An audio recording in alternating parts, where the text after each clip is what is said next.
merci de tenter de répondre à toutes ces questions. Oui, alors je vais d'abord peut-être rebondir. D'abord, merci beaucoup de m'avoir invité. C'est un grand honneur, parce que moi je ne suis pas ni professeur, ni docteur, ni chirurgien, ni anesthésiste, même si ça fait plus de 30 ans que je travaille dans la santé, et donc j'y ai un attachement vraiment très important. Vous dire, mais vous le savez déjà, hein, la FHP donc, représente 1030 hôpitaux privés en France. On travaille avec 40 000 médecins libéraux, dont beaucoup de chirurgiens bien sûr, puisqu'on fait 35% de l'activité hospitalière française et on fait 55% de la chirurgie, 65% de la chirurgie ambulatoire.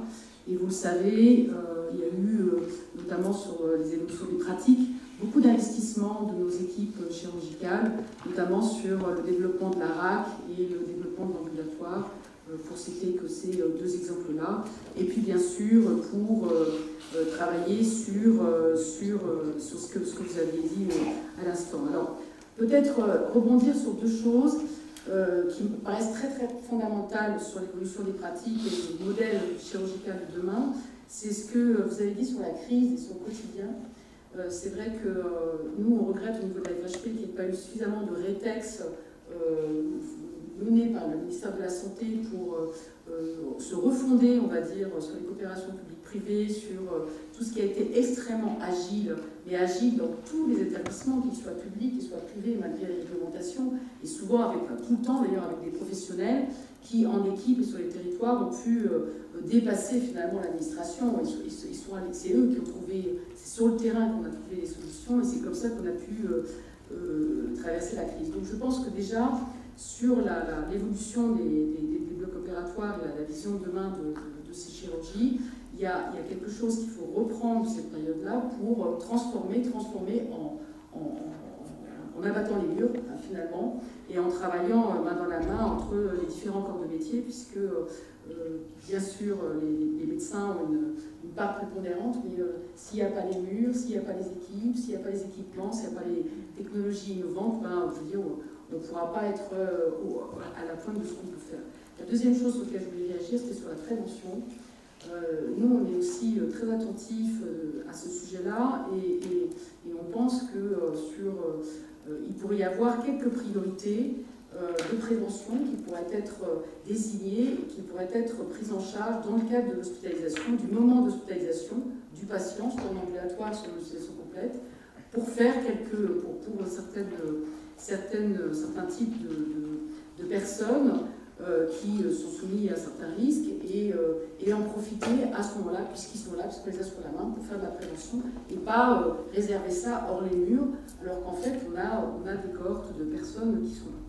Alors maintenant, je voulais parler plus particulièrement, vous avez interrogé sur l'évolution du modèle. Bon, on voit à quel point il y a des réticences sur les évolutions, même si on a quand même, ces dernières années, passé des révolutions que le professeur Gaillet a rappelé sur les technologies, mais qui existent aussi au niveau de l'environnement, que ce soit l'environnement d'hospitalisation complète, de complète, puis après d'ambulatoire, et maintenant sur des choses sur lesquelles je vais parler, qui sont plus sur les modes hyper-ambulatoires. Donc on voit bien qu'il y a eu des évolutions qui ont été faites, mais on voit bien aussi que pour continuer à les faire, il va falloir avoir des data, il va falloir transformer les métiers, il va falloir parler entre nous, et il va falloir aussi régler un certain nombre de points qui restent un petit peu flous et qui, pour nous, nous paraissent importants. Donc, sur la question s'est posée maintenant depuis plusieurs années de savoir si on pouvait faire de la chirurgie hors les murs, donc ce qui était appelé le mode hyper-ambulatoire, avec beaucoup de discussions sur ce sujet-là. D'une part, des expériences à l'étranger, d'autre part, l'envie d'aller plus vite, l'envie d'avoir des parcours médicaux un peu différents, de baisser aussi l'utilisation, la consommation de compétences, mais aussi la consommation financière, parce que un séjour en ambulatoire, c'est quand même un certain coût. Et donc, si on peut faire différemment, on peut peut-être baisser. Et c'est vrai qu'est partie cette idée d'avoir des parcours médicaux différents, des circuits courts, des techniques innovantes, une prise en charge au bénéfice des patients. Et nous, on nous a demandé de nous positionner là-dessus. Et la position de la FHP sur ce point, c'est Bien entendu, il faut continuer à réfléchir sur les différentes gradations, finalement, hein, selon les types de chirurgie, pour avoir un environnement adapté, pour transformer les métiers, pour former les personnels. Mais néanmoins, il faut avoir des conditions qui permettent de garantir les conditions de qualité et de sécurité pour les patients.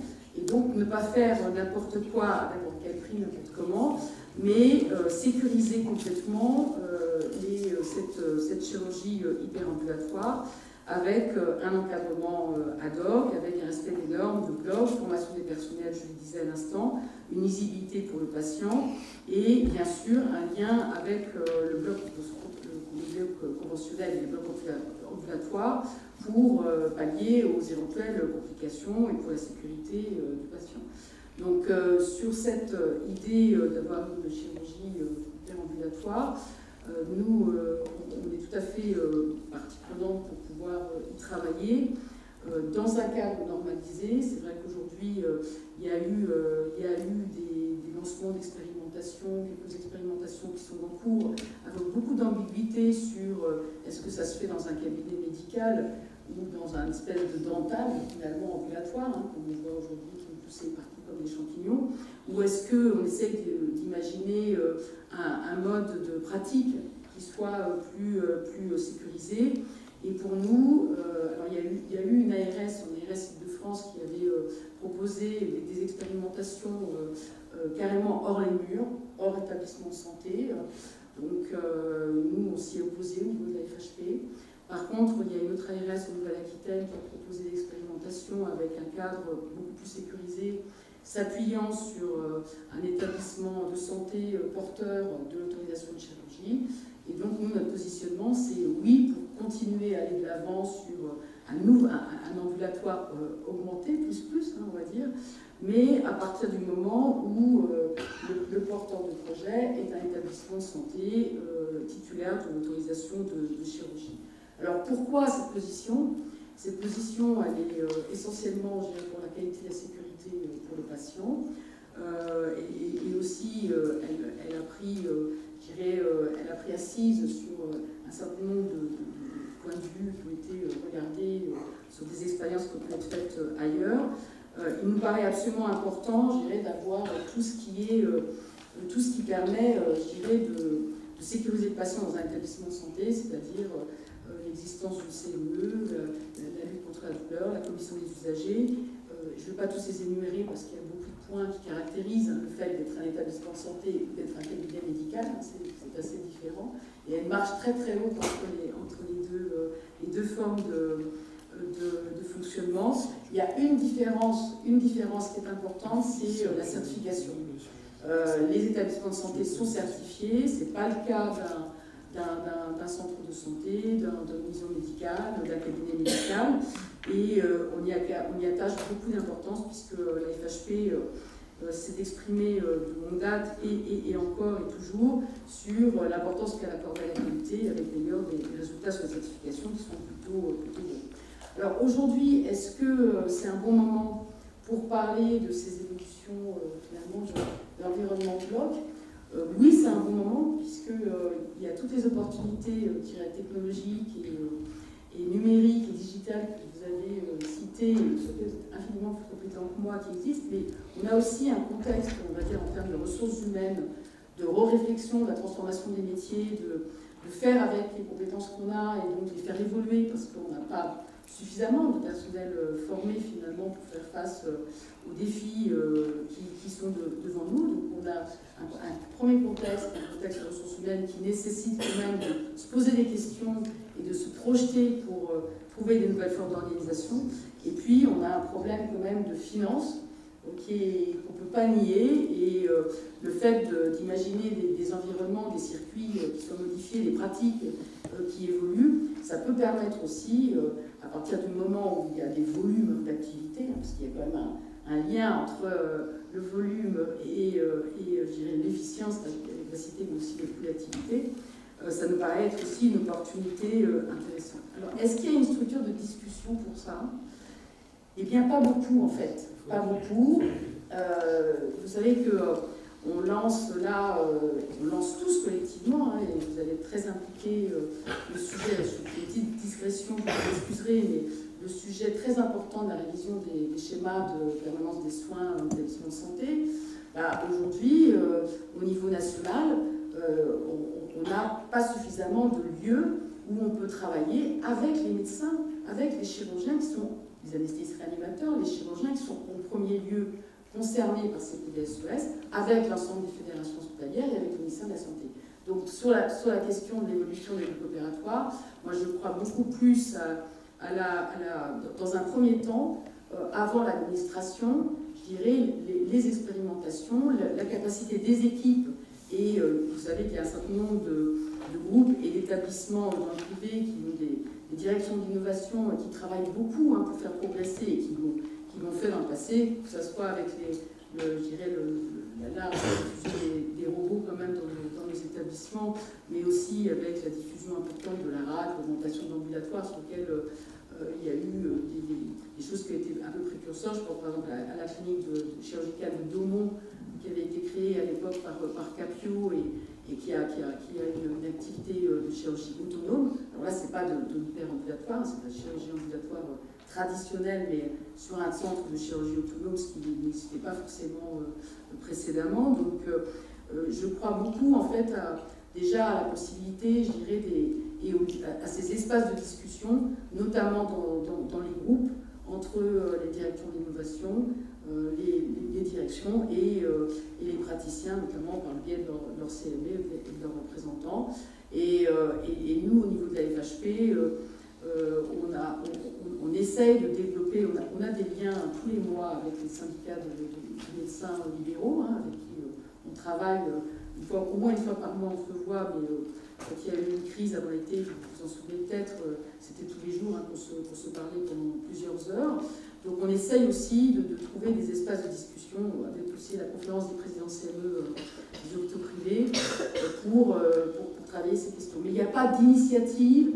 En fait, c'est un point sur lequel nous, toutes les fédérations ont demandé au ministère de la Santé qu'il y ait un protocole pluriannuel. Dans ce protocole pluriannuel, qu'il y ait un travail sur l'efficience de la pertinence et les évolutions structurelles qui sont demandées de leur vœu par déjà tous les politiques, tous les députés, tous les sénateurs que nous pouvons entendre quand on va à la Commission des comptes de la Sécurité sociale réclament des réformes structurelles, puisqu'on a des moyens qui sont finalement à un moment donné limités. Et si on ne se pose pas des questions sur les petites chirurgies, sur l'évolution des chirurgies, sur l'évolution de leurs coûts, sur l'optimisation, sur la on n'y arrivera pas. Et il n'y a pas, aujourd'hui, on n'a pas de réponse, on n'a pas de calendrier.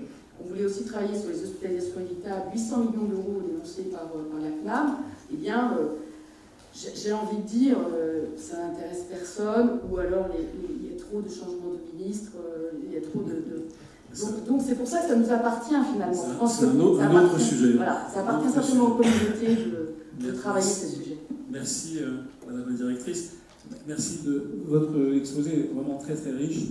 Il y a certainement beaucoup de questions qu'on aimerait tous vous poser sur différents aspects. Moi j'avais envie de vous poser une micro-question sur quel serait à votre avis le dénominateur commun de ces blocs. Vous avez parlé de la chirurgie hyperambulatoire, comparé à un bloc, disons, intégré à une structure plus lourde, les maxi-blocs des CHU. Est-ce qu'il y a quelque chose de nouveau, de 4.0, qui va faire qu'on va fonctionner peut-être beaucoup plus en réseau sur des plateformes qui sont capables justement de faire ce qui est essentiel dans la mutation, c'est l'accumulation des datas et leur exploitation. Quel serait ce cœur nucléaire commun si ce n'est un système d'information? Ah ben voilà, vous l'avez dit, c'est pour ça qu'il y a... alors, nous, au niveau de la FHP... Commun qui se parle, qui intègre. Oui. Alors, au niveau de la FHP, on ne travaille pas directement avec les startups. Ce sont les groupes et les établissements qui font des partenariats avec les startups et qui font aussi des partenariats avec des fédérations, par exemple, du cancer sur les datas pour justement, comment dirais-je, pouvoir avoir des niveaux de connaissances et progresser. Mais nous, les fédérations, on ne le fait pas. C'est plutôt dans les groupes, dans les directions de la recherche. On veut travailler avec vous. L'Académie nationale de chirurgie est prête à travailler avec vous pour aller dans le sens que vous souhaitez, c'est-à-dire ces structures de dialogue avec justement les métastructures, les agences de santé, etc., qui nous entendent. Nous sommes là parce que nous avons des besoins, on doit exprimer ces besoins, et ils doivent être entendus. Et c'est peut-être les sociétés savantes, etc., qui ont besoin justement d'aller vers une structure qui est capable d'entendre et de répondre. Si l'espace de parole, je dirais, décloisonné et ouvert sur un projet précis ne peut pas être pris aujourd'hui parce qu'ils n'ont pas les moyens, ou ils n'ont pas le temps, ou ils n'ont pas envie par le ministère de la Santé, ça nous appartient à nous. Ça nous appartient à nous. On va le faire. Ben voilà, c'est encore une contribution très importante de cette réunion. On commence, vous allez voir, on va construire des choses et on va sortir peut-être avec 5 ou 6 propositions, chirurgie 4.0, comment on peut faire bouger le public et le système pour que ça passe. Il y a une question, parce qu'après il y a le temps, et j'ai Antoine Ténière qui trépigne. J'ai promis à Cécile Régimbaud, qui travaille à la FHF, d'exprimer 15 secondes au nom de la FHF, qui est la Fédération hospitalière de France, vous savez mon attachement à l'hôpital public et au CHU en particulier. Je crois qu'il ne faut pas du tout nous opposer, c'est très clair, parce qu'on ne fait pas tout à fait le même métier, on ne traite pas les mêmes malades, etc., etc. Il y a un truc, et ça je ne sais pas pourquoi ça ne fonctionne pas, et j'espère que dans le futur ça fonctionnera mieux, c'est la téléexpertise chirurgicale. Ça fait des années et des années qu'on essaye de travailler là-dessus, d'avoir par exemple un collègue en clinique qui va opérer une maladie grave, qui a besoin d'avoir une aide à un moment, techniquement c'est extrêmement faisable. Et ça ne marche pas. Et s'il y a un pont à faire, c'est celui-là. Je ne sais pas si Moon Surgical pourrait être utilisé pour faire de la téléexpertise, mais je pense que c'est pas délirant de pouvoir aider quelqu'un à distance, justement, avec la caméra. En tout cas, s'il y a un truc sur lequel on peut se rejoindre, c'est la téléexpertise chirurgicale, où par exemple, il y a quelqu'un chez vous qui opère, je ne sais pas, un cancer du foie, et qui a besoin à un moment donné, à Pau, d'avoir un avis, on prend rendez-vous, et je lui donne un avis au moment où il faut. Ça, si on arrive à le faire, on a vraiment un pont entre le privé et le public. Eric, on retient ta proposition. Notre secrétaire perpétuel, Hubert Jaunet, une question. Ou un commentaire sur Office Surgery, peut-être. Juste pour dire que l'Académie est assez vigilante sur ces différents blocs opératoires. Je ne sais pas si le micro marche. On vient de... Ils disent que ça marche. Voilà, bon. Non, on t'entend. Juste pour dire qu'on a fait récemment une préconisation sur la chirurgie hors bloc, et parallèlement, nous travaillons au sein de l'Agence d'innovation en santé sur les blocs opératoires du futur, avec des résultats à court terme. Je pense que ça sera évoqué tout à l'heure. Agathe est là, Agathe Doutrio. Sur ces éléments, et on constaterait d'ailleurs, pour répondre à Hubert, qu'il y a probablement des endroits où il y aura besoin d'avoir des blocs de téléformation, où effectivement il y a ces besoins-là, y compris d'ailleurs à l'intérieur des établissements en termes de formation. Et puis des blocs, la plupart de tout blanc, probablement représenter 80% des blocs opératoires. C'est des réflexions. François Richard voulait dire un mot. Non, c'était pour appuyer ce qu'a dit Eric à propos des différents opérateurs qui sont médecins ou chirurgiens. Le problème qu'il y a actuellement, c'est très simple. Les endoscopistes, la DGOS a fonctionné comme ça. Elle a découpé les chirurgiens, les endoscopistes et les interventionnels. Les endoscopistes étant uniquement les gastro-entérologues, les interventionnels étant uniquement les radiologues. Et puis tous les autres étant les chirurgiens, ce qui fait que les chirurgiens comme les ORL, les orthopédistes, les urologues, qui font les trois, on ne sait pas où ils étaient. Et le problème, c'est que les endoscopistes, les gastro-entérologues et les radiologues ont les mêmes réactions qu'ont eu les chirurgiens quand ils sont passés des blocs de service aux blocs communs, et que maintenant, le problème des chirurgiens, des blocs communs, des anesthésistes, c'est quelque chose, comme l'a dit Jean-Michel, qui est en train de se régler, et heureusement. Mais le problème, c'est qu'il faut, et c'est indispensable, qu'on discute entre les gastro-entérologues qui font de l'endoscopie opératoire et les radiologues. Les radiologues, une explication, ça a été évoqué, c'est le problème des flux. C'est-à-dire que les gens vont dire, bah, c'est facile, il faut faire tous les flux de radiologie interventionnelle qu'on fait dans des salles hybrides, dans les blocs. Mais les problèmes de flux ne sont pas forcément les mêmes en termes de nombre. Et on ne gère pas, moi pour avoir en 6 ans travaillé à la paix là-dessus, on ne gère pas de façon identique. Donc ça, c'est les premiers échanges qu'on doit faire entre les anesthésistes, les chirurgiens, radiologues et gastroentérologues, c'est indispensable. Et puis le deuxième, c'est le problème avec les tutelles. Les tutelles, c'est très variable. Quand Christine était à l'ARS Île-de-France, on a travaillé énormément ensemble, on avait quasiment abouti à des choses fantastiques qui ont disparu le jour où 2 ou 3 personnes importantes comme elle ont quitté l'ARS. Mais le problème, c'est qu'actuellement, pour en avoir parlé lors des autorisations en chirurgie à la DGOS pendant 2 ans, au moment de nouvelles autorisations, on s'est aperçu que la DGOS et l'ensemble des ARS avaient leurs idées quand on leur a demandé simplement est-ce qu'on pourrait en France définir officiellement le nombre minimum qu'un service de chirurgie doit avoir pour être un service de chirurgie. On nous a dit non, c'est pas possible. J'ai dit mais 2, non, même 2, c'est pas possible.